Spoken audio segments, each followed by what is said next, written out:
El color, espacios meditativos, referencias a los inicios de la abstracción, vinculación con algunos de sus grandes maestros como Morandi, por ejemplo, son algunos de los muchos elementos que caracterizan el trabajo del artista que vamos a conocer hoy. Estoy hablando de María Inés Schmidt y está aquí, ustedes lo saben, en La Edad Media en el arte.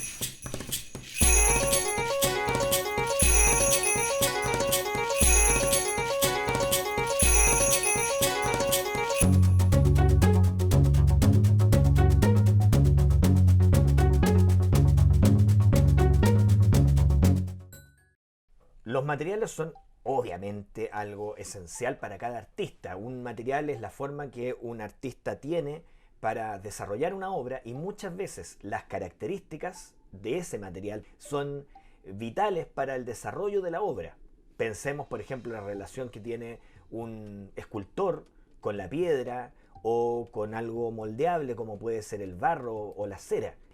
La particularidad de cada uno de esos materiales hace que el trabajo siga una dirección determinada. Ciertos artistas se expresan de maneras muy diferentes según los materiales que emplean.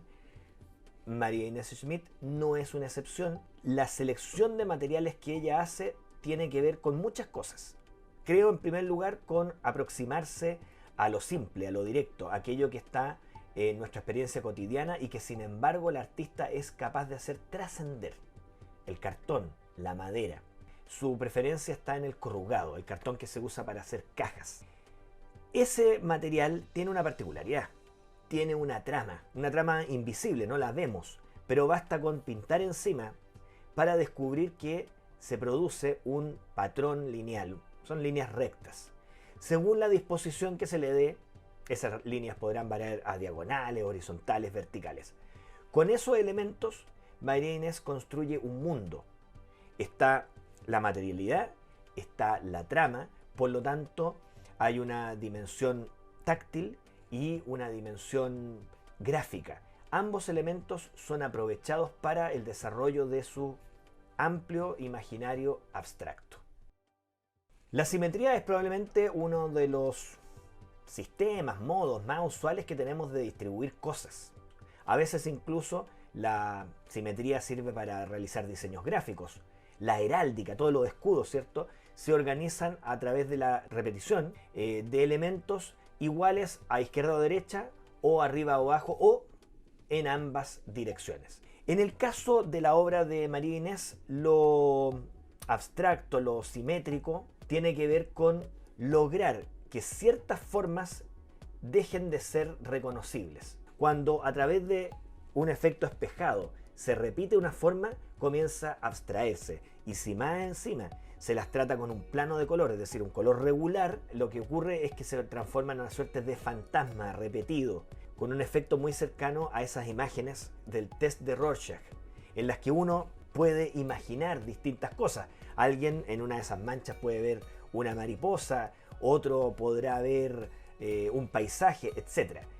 Algo de eso ocurre cuando María Inés, vía simetría, transforma la figura, por ejemplo, de un ángel y la convierte en otra cosa. Es un modo de componer, de crear formas y de distanciarse al mismo tiempo de la realidad.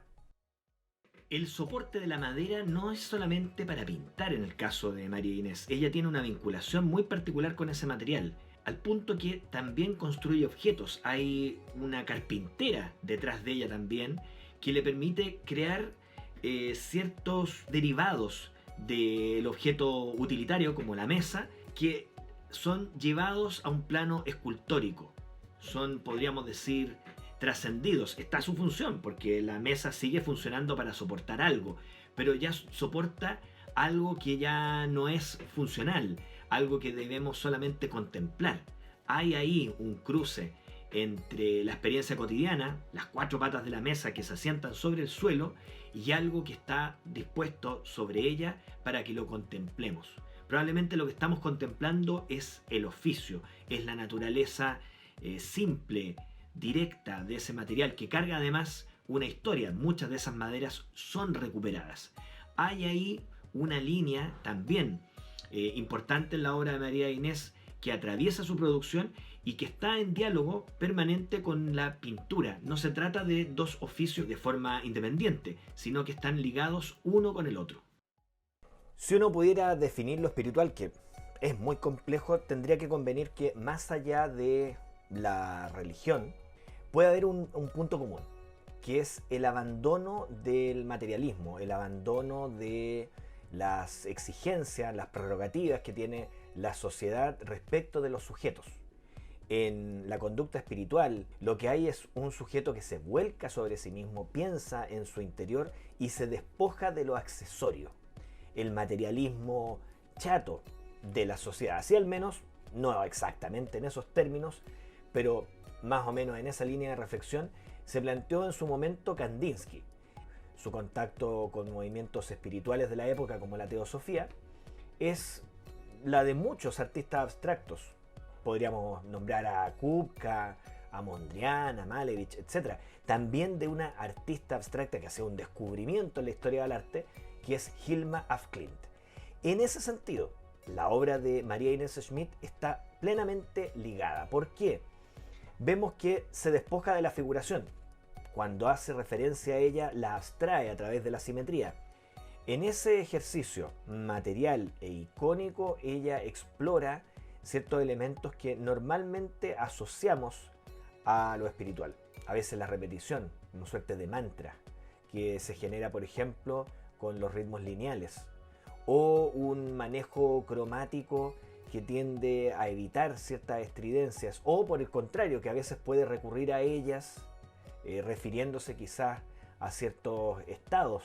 Lo espiritual, creo, es un elemento que guía, que vertebra su obra y aparece de manera más evidente en algunos periodos de su trabajo. De hecho, hay una serie en la que hay una alusión directa, icónica, de imagen, a la Anunciación. Me parece a la Anunciación de Fra Angelico, trabajando con este elemento característico de su obra, que es la simetría. Trip to China, viaje a China, es lo que propone María Inés Schmidt en una serie de obras realizadas entre el año 2018 y el 2020. En ella el artista exploró las características esenciales del lenguaje y la poética de la pintura china. Lo típico, ¿cierto? Esos paisajes montañosos que son recreados también por María Inés.